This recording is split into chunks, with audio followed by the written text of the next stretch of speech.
Welcome to your weekly energy download. I'm here to help you understand the collective energy that's moving through all of us right now. Think of it like emotional weather that we can all feel. When we name it and understand it, we can work with it instead of against it. We're going to look at what energy we just moved through, what's showing up now as our invitation to grow, and how you can use this information to navigate your week with more flow and less resistance.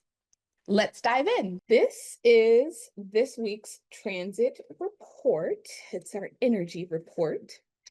I am encouraging you to grab your chart by either scanning the QR code or clicking on the link inside of the chat. Once you do that, you're going to be brought to a screen that looks something like this. You'll be able to enter your name, your place of birth, your date of birth, and your time of birth. And then right underneath that, you will have a place where you're entering your current location, wherever you are in the world, whatever today's date is, and whatever time it is. Giving a moment to do that while I explain what it is that you are going to be looking at once you hit submit.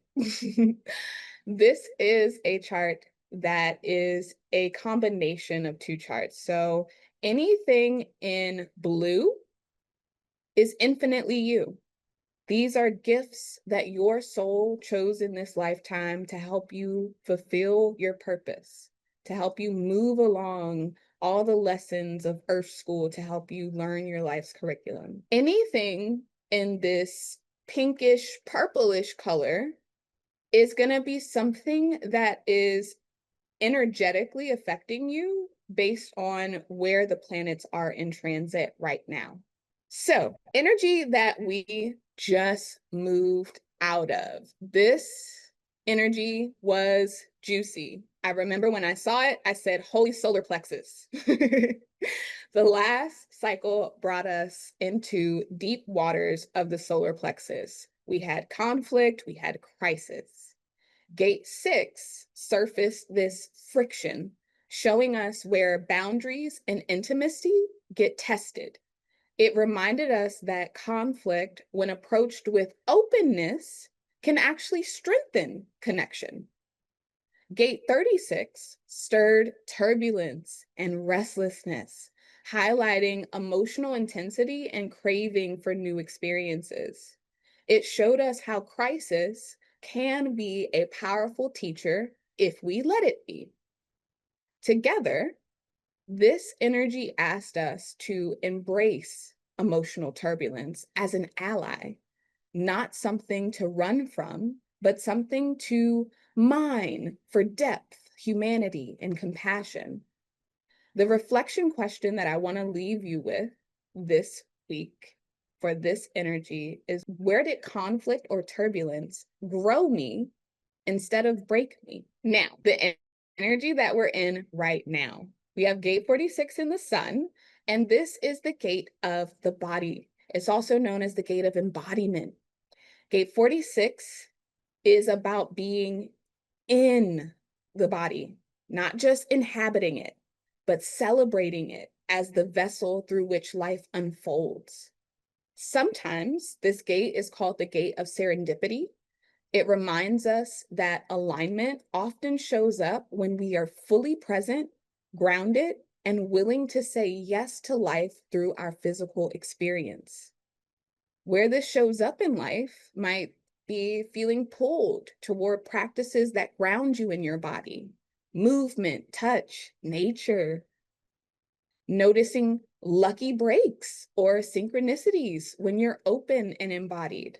It also might show up like being reminded that your path unfolds step by step through experience, not mental planning. This gate has the shadow of seriousness, of disconnecting from the body, over-identifying with struggle, or missing joy by being too focused on outcomes. The gift of this 46 energy is delight and embodiment. Fully inhabiting your body, finding serendipity in the present moment, and allowing life to guide you. The reflection questions to help you process this energy more this week. How can I come home to my body this week? Where might I be taking life too seriously, forgetting to find joy in the moment?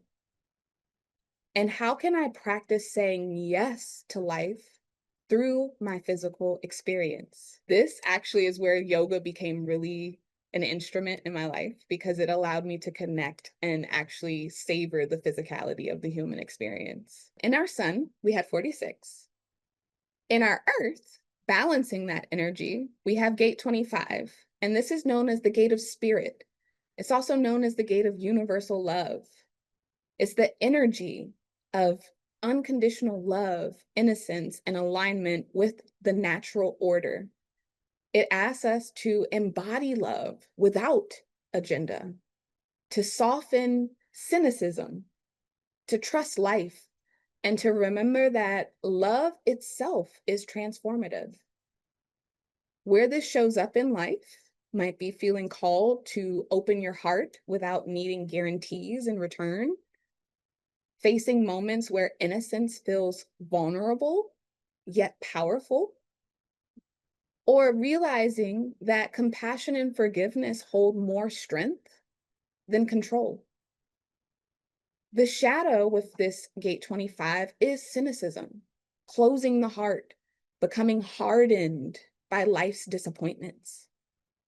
The gift is innocence, trusting life again, embodying universal love, and holding space for yourself and others without judgment.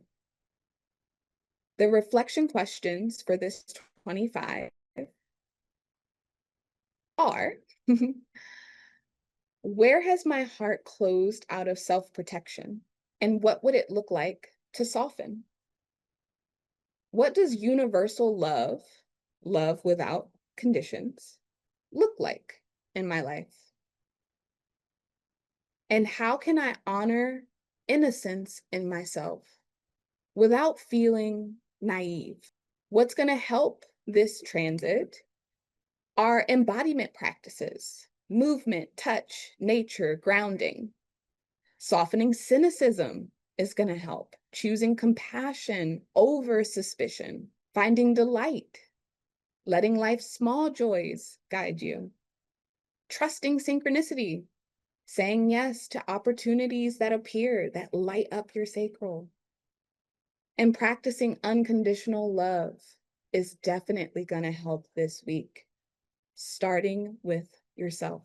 What may trip you up: over-seriousness, forgetting joy in the pursuit of outcomes, closing your heart off, letting cynicism block connection, disembodiment, living in the head up here, mentally trying to figure it out instead of in the body.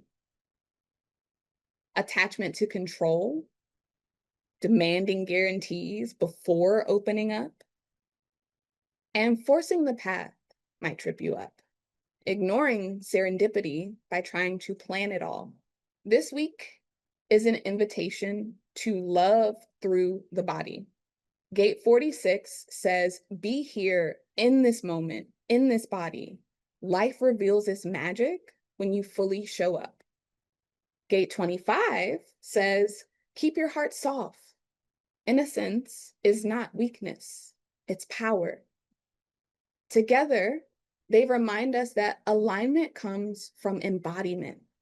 And embodiment is deepest when it's infused with love. Your challenge this week is to let yourself experience life through your senses, not just your mind. To let your heart crack open where it wants to harden. And to say yes to the small serendipities that remind you you are exactly where you need to be. Love in action is presence. Love in action is openness. Love in action is you embodied. Things coming up that I want to invite you into. We have Heart Seat Coaching happening tomorrow at 7 p.m. This is a space where you can come, you can bring questions about your chart, your family's charts, your clients' charts.